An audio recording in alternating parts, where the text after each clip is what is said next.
शांति मुरली है 17 जून 2025। बाप दादा के मधुर महावाक्य।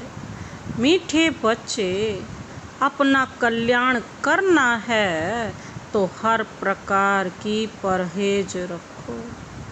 अपना कल्याण करना है तो हर प्रकार की परहेज रखो। फूल बनने के लिए पवित्र के हाथ का शुद्ध भोजन खाओ। बाबा क्या कहते, अपना कल्याण करना है तो हर प्रकार की परहेज रखो। फूल बनने के लिए पवित्र के हाथ का शुद्ध भोजन खाओ। आज का प्रश्न है, तुम बच्चे अभी यहाँ ही कौन सी प्रैक्टिस करते हो?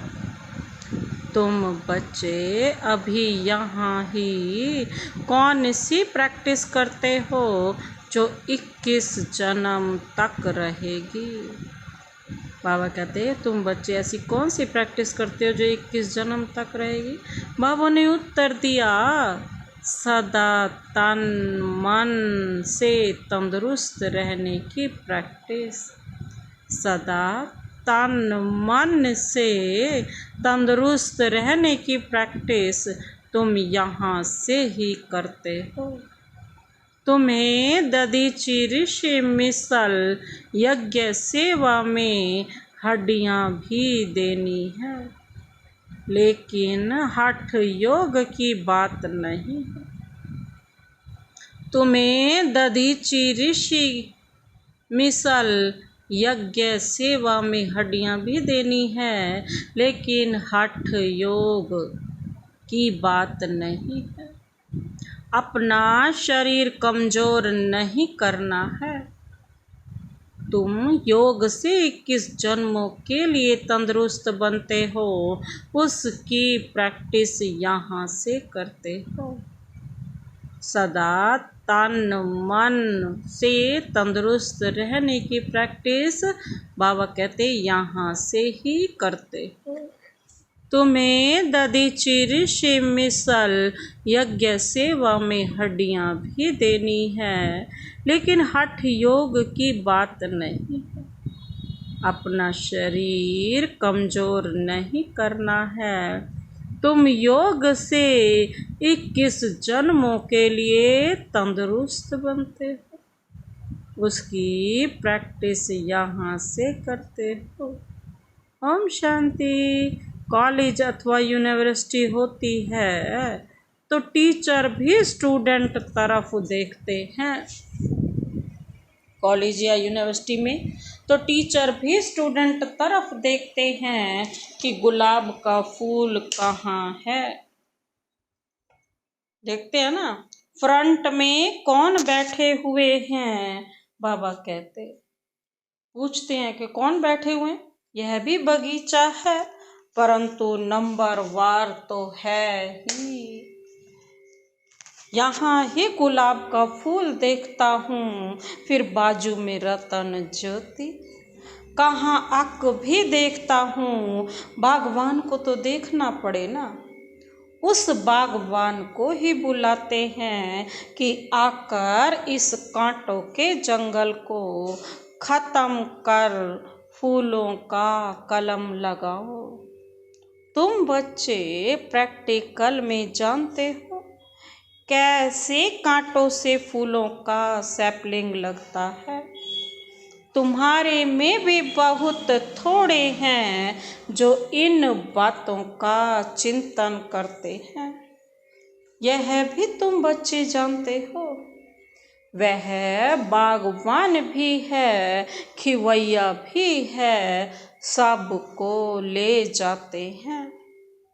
फूलों को देख बाप भी खुश होते हैं। हर एक समझते हैं हम कांटों से फूल बन रहे हैं। नॉलेज देखो कितनी ऊंची है, इस समझने में भी बहुत बड़ी बुद्धि चाहिए। यह है ही कलयुगी नरकवासी। बाबा कहते तुम क्या बन रहे हो, स्वर्गवासी बन रहे हो ना। सन्यासी लोग तो घर बार छोड़ भाग जाते हैं, तुमको भागना नहीं। किसी किसी एक घर में एक कांटा है तो एक फूल है। बाबा से कोई पूछते हैं, बाबा बच्चे की शादी कराएं? बाबा कहेंगे भल कराओ, घर में रखो संभाल करो। पूछते हैं इससे ही समझा जाता है हिम्मत नहीं है। तो बाबा भी कह देते हैं भल करो। कहते हैं हम तो बीमार रहते हैं, फिर बहू आएगी उनका हाथ का खाना पड़ेगा। बाबा कहेगा भल खाओ, ना करेंगे क्या? बाबा ना तो नहीं कर सकते ना, सरकमस्टांस ऐसे हैं खाना ही पड़े, क्योंकि मोह भी तो है ना। घर में बहू आई तो बात मत पूछो, जैसे कि देवी आ गई इतने खुश होते हैं। अब यह तो समझने की बात है। हमको फूल बनना है तो पवित्र के हाथ का खाना खाना है, उसके लिए अपना प्रबंध करना है। बाबा कहते इसमें पूछना थोड़े ही होता है। बाप समझाते हैं तुम देवता बनते हो, इसमें यह परहेज चाहिए। जितनी जास्ती परहेज रखेंगे उतना तुम्हारा कल्याण होगा। जास्ती परहेज रखने में कुछ मेहनत भी होगी।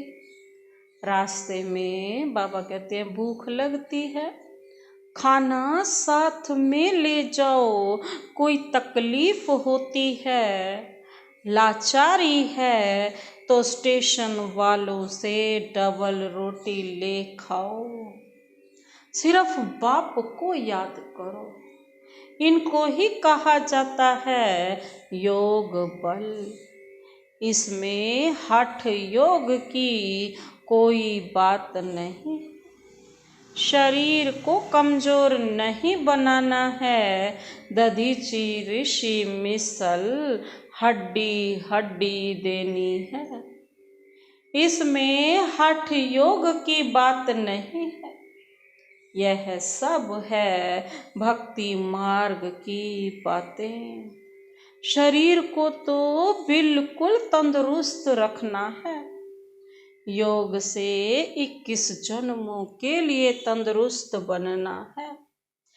यह प्रैक्टिस बाबा कहते यहाँ ही करनी है।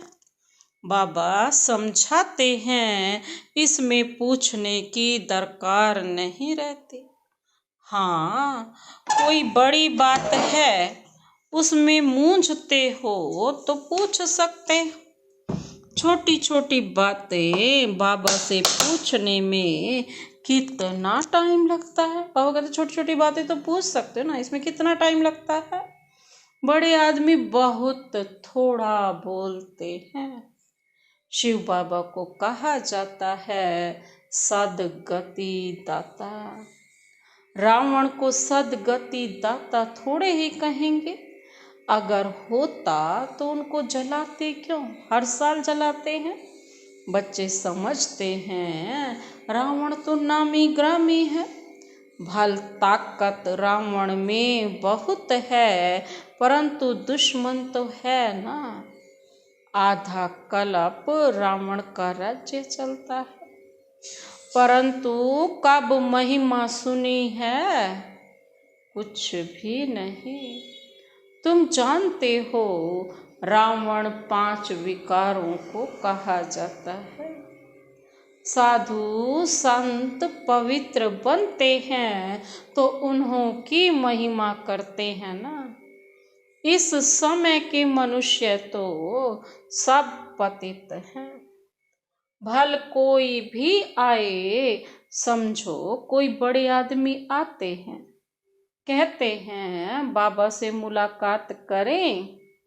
बाबा उनसे क्या पूछेंगे?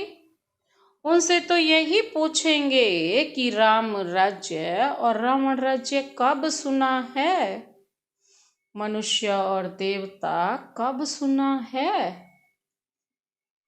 इस समय मनुष्यों का राज्य है या देवताओं का है। बाबा कहते हैं तुम्हें ये भी पता होना चाहिए कि मनुष्य कौन, देवता कौन, मनुष्य का राज्य है या देवताओं का राज्य। मनुष्य कौन, देवता कौन। देवता किस राज्य में थे। देवताएं तो होते हैं सतयुग में, यथा राजा रानी तथा प्रजा। तुम पूछ सकते हो कि यह नई सृष्टि है या पुरानी। उनसे पूछो कि ये सृष्टि नई है या पुरानी है। सतयुग में किसका राज्य था, अभी किसका राज्य है। बाबा पूछ रहे हैं, उनसे पूछो कि सतयुग में किसका राज्य था, अब किसका राज्य है। चित्र तो सामने है ना। भक्ति क्या है, ज्ञान क्या है, यह बाप ही बैठ समझाते हैं। जो बच्चे कहते बाबा धारणा नहीं होती, उन्हें बाबा कहते अरे अलफ और बे तो सहज है ना। अपने आप को आत्मा समझो और मुझ बाप को याद करो। अलफ मीन्स बाबा और बे मीन्स बादशाही। अलफ बाप ही कहते हैं मुझ बाप को याद करो तो वर्षा मिल जाएगा। भारत में शिव जयंती भी मनाते हैं, परंतु कब भारत में आकर स्वर्ग बनाया, कब बनाया स्वर्ग, भारत स्वर्ग था यह नहीं जानते हैं, भूल गए हैं। तुम कहेंगे हम भी कुछ नहीं जानते थे कि हम स्वर्ग के मालिक थे। अब बाप द्वारा हम फिर से देवता बन रहे हैं। समझाने वाला मैं ही हूँ। सेकंड में जीवन मुक्ति गाया हुआ है, परंतु इनका भी अर्थ थोड़े ही समझते हैं। सेकंड में तुम स्वर्ग की परियां बनते हो ना। इनको इंद्र सभा भी कहते हैं। वह फिर इंद्र समझते बरसात बरसाने वाला, बरसाने वाले को। अब बरसात बरसाने वाले की कोई सभा लगती है क्या। ये तो वही कहते हैं ना, इंद्र कौन, जो देव बारिश करने वाला देवता। इंद्र सभा तो असली में तो अब है ना, इंद्र लठ, इंद्र सभा, क्या क्या सुनाते हैं। आज फिर से यह पुरुषार्थ कर रहे हैं। बाबा कहते हैं पढ़ाई है ना, बैरिस्ट्री पढ़ते हैं तो समझते हैं हम कल बैरिस्टर बनेंगे। तुम आज पढ़ते हो, कल शरीर छोड़ राजाई में जाकर जन्म लेंगे। जो बाबा के बच्चे हैं वो क्या बनेंगे, राजाई में जाकर जन्म। तुम भविष्य के लिए प्रारब्ध पाते हो, यहाँ से पढ़ कर जाएंगे, फिर हमारा जन्म सतयुग में होगा। एम ऑब्जेक्ट ही है प्रिंस प्रिंसेस बनने की। राजयोग है ना। कोई कहे बाबा हमारी बुद्धि नहीं खुलती, यह तो तुम्हारी तकदीर ऐसे है, ड्रामा में पार्ट ऐसा है, उसको बाबा चेंज कैसे कर सकते हैं। स्वर्ग का मालिक बनने के लिए तो सब हकदार हैं, परंतु नंबरवार तो होंगे ना। ऐसे तो नहीं सब बादशाह बन जाए।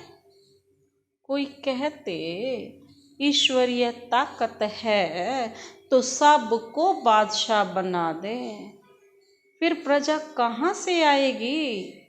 यह समझ की बात है ना। इन लक्ष्मी नारायण का राज्य था, अभी तो सिर्फ नाम मात्र महाराजा महारानी है। टाइटल भी दे देते हैं ना। लाख दो देने से लाख दो देने से राजा रानी का लक़ब मिल जाता है क्या? मिल जाएगा? राजा रानी बन जाएंगे? फिर चाल भी तो ऐसी रखनी पड़े। अभी तुम बच्चे जानते हो, हम श्रीमत पर अपना राज्य स्थापन कर रहे हैं। वहां तो सब सुंदर गोरे होंगे। इन लक्ष्मी नारायण का राज्य था ना। शास्त्रों में कल्प की आयु लंबी लिख देने से मनुष्य भूल गए हैं। अभी तुम पुरुषार्थ कर रहे हो सांवरे से सुंदर बनने का। बाबा कहते अब देवताएं काले होते हैं क्या? श्री कृष्ण को सांवरा और राधा को गोरा दिखाते हैं।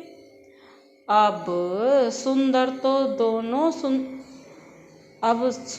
दोनों सुंदर होंगे ना। ये तो ना कि एक सुंदर हो, एक काला और एक गोरा। बाबा कहते हैं नहीं, फिर काम चिता पर चढ़ दोनों काले बन जाते हैं। वहाँ है सुनहरी दुनिया के मालिक और यह है काली दुनिया। तुम बच्चों को एक तो अंदर में खुशी रहनी चाहिए और दैवी गुण भी धारण करने चाहिए। कोई कहते हैं बाबा बीड़ी नहीं छूटती है। बाबा कहेंगे अच्छा बहुत पियो। पूछते हो तो क्या कहेंगे? परहेज में नहीं चलने से गिरोगे। खुद अपनी समझ होनी चाहिए ना। बाबा कहते हम देवता बनते हैं तो हमारी चाल चलन खान पान कैसा होना चाहिए? सब कहते हैं हम लक्ष्मी को नारायण को वरेंगे। अच्छा अपने में देखो ऐसे गुण हैं? लक्ष्मी नारायण को वरोगे तो अपने आप को तो देखो कि तुम्हारे में वो गुण हैं। अपना आईना तो खुद देखो। हम बीड़ी पीते हैं फिर नारायण कैसे बनेंगे? बाबा कहते अगर तुम बीड़ी ही पीते हो तो नारायण कैसे बन सकेंगे? नारद की भी कथा है ना। नारद कोई एक तो है नहीं ना, सब मनुष्य भगत अर्थात नारद हैं। बाप कहते हैं देवता बनने वाले बच्चे अंतर्मुखी बन अपने आप से बातें करो कि जब हम देवता बनते हैं तो हमारी चलन कैसी होनी चाहिए। हम देवता बनते हैं तो शराब नहीं पी सकते, बीड़ी नहीं पी सकते, विकार में नहीं जा सकते, पतित के हाथ का नहीं खा सकते, नहीं तो अवस्था पर असर हो जाएगा। यह बातें बाप बैठ समझाते हैं। ड्रामा के राज को भी कोई नहीं जानते हैं।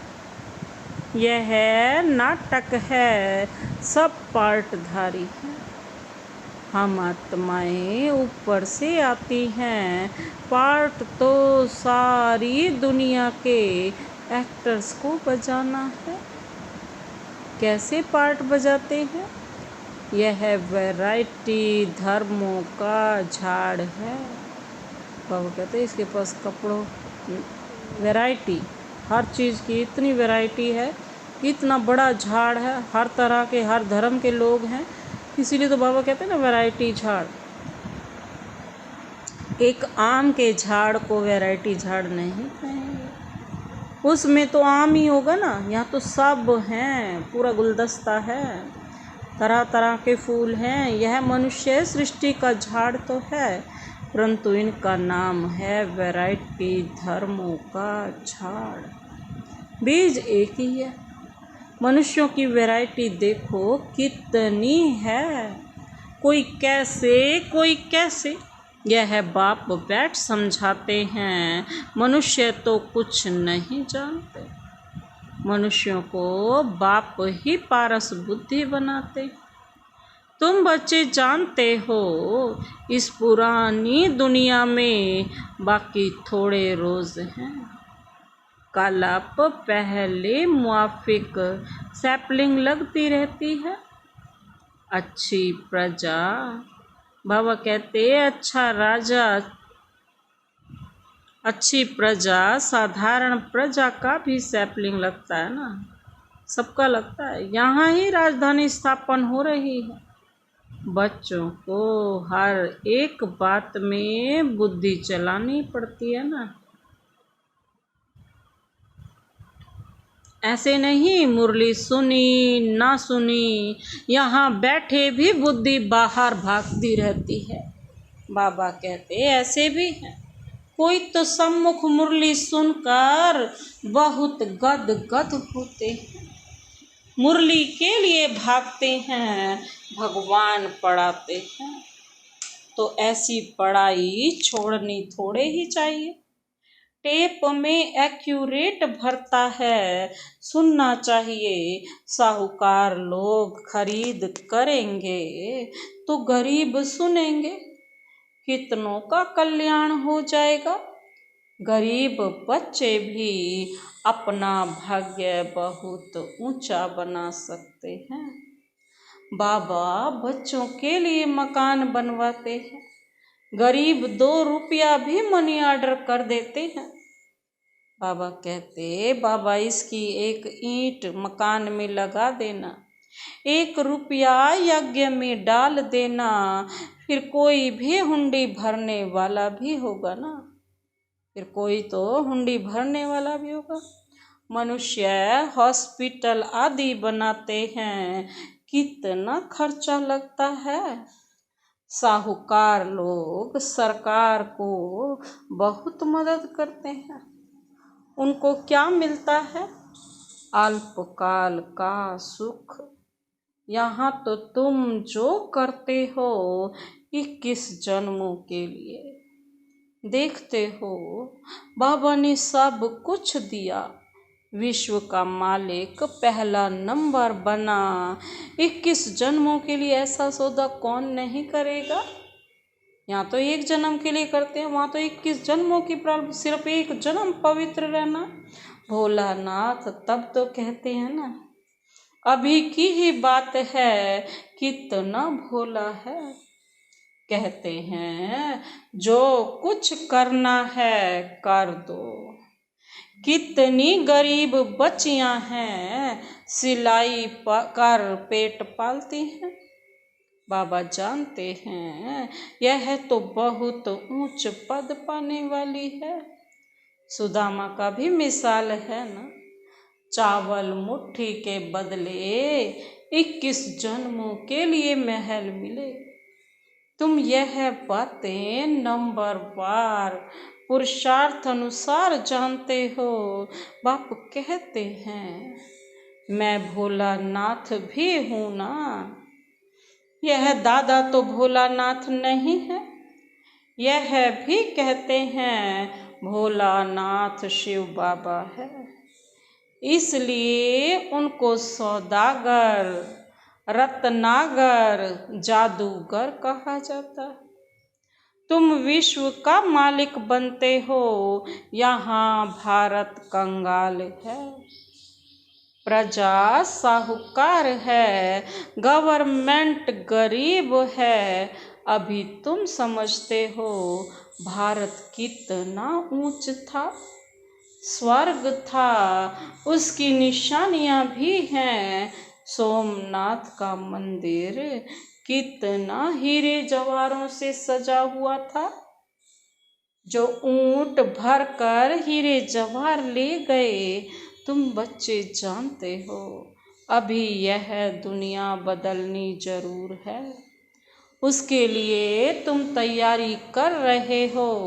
कहते हुए है ना, जो करेगा सो पाएगा। माया का अपोजिशन बहुत होता है। तुम हो ईश्वर के मुरीद, बाकी सब हैं रावण के मुरीद। तुम हो शिव बाबा के, और शिव बाबा तुमको वर्षा देते हैं। सिवाय बाप के और कोई बात बुद्धि में नहीं आनी चाहिए। अच्छा, मीठे मीठे सिक्के लधे बच्चों प्रति माता पिता बाप दादा का याद प्यार और गुड मॉर्निंग। रूहानी बाप की रूहानी बच्चों को नमस्ते। हम रूहानी बच्चों की रूहानी बाप दादा को नमस्ते नमस्ते नमस्ते। Good morning. शुक्रिया बाबा शुक्रिया। धारणा के लिए मुख्य सार है, पहला पॉइंट है अंतर्मुखी बन अपने आप से बातें करनी है। जबकि हम देवता बनते हैं तो हमारी चलन कैसी है? कोई अशुद्ध खान पान तो नहीं है। अंतर्मुखी बन, बाबा कहते अपने आप से बातें करनी है। जबकि हम देवता बनते हैं तो हमारी चलन कैसी है? कोई अशुद्ध खान पान तो नहीं है। दूसरा पॉइंट है अपना भविष्य 21 जन्मों के लिए ऊंचा बनाना है। तो सुदा में मिसल जो कुछ है भोलानाथ बाप के हवाले कर दो। पढ़ाई के लिए कोई भी बहाना ना दो। अपना भविष्य 21 जन्मों के लिए ऊंचा बनाना है तो सुदा में मिसल जो कुछ है भोलानाथ बाप के हवाले कर दो। पढ़ाई के लिए कोई भी बहाना ना दो। आज का वरदान, वरदानी हाथ सिर पर अनुभव करते हुए यह वरदान लेते हैं। बाबा क्या कहते हैं? आदि और अनादि स्वरूप की स्मृति, आदि और अनादि स्वरूप की स्मृति द्वारा अपने निजी स्वधर्म को अपनाने वाले पवित्र और योगी भव। आदि और अनादि स्वरूप की स्मृति द्वारा अपने निजी स्वधर्म को अपनाने वाले पवित्र और योगी भव। विस्तार है, ब्राह्मणों का निजी स्वधर्म पवित्रता है। अपवित्रता परधर्म है। जिस पवित्रता को अपनाना लोग मुश्किल समझते हैं वह आप बच्चों के लिए तो अति सहज है ना, क्योंकि स्मृति आई कि हमारा वास्तविक आत्मस्वरूप सदा पवित्र है। अनादि स्वरूप पवित्र आत्मा है और आदि स्वरूप पवित्र देवता है। बाबा कहते हैं अभी का अंतिम जन्म भी पवित्र ब्राह्मण जीवन है। इसलिए पवित्रता ही ब्राह्मण जीवन की पर्सनालिटी है। जो पवित्र है वह योगी है। इसीलिए तो पहला स्लोगन क्या था? पवित्र बनो योगी बनो। आज का स्लोगन सहज योगी कहकर अलबेलापन नहीं लाओ, शक्ति रूप बनो। सहज योगी कहकर अलबेलापन नहीं लाओ, शक्ति रूप बनो। अव्यक्त इशारे आत्मिक स्थिति में स्थित रहने का अभ्यास करो, अंतर्मुखी बनो। कहा जाता है ना, अंतर्मुखी सदा सुखी। उन्हें कोई बाहर की आकर्षित नहीं कर सकती। कभी मन मत कभी पर मत आकर्षित नहीं कर सकती। अंतर्मुखी सदा सुखी रहने वाले सुखदाता के बच्चे मास्टर सुखदाता होंगे। बाहर मुक्ता से मुक्त होंगे। अच्छा, ओम शांति।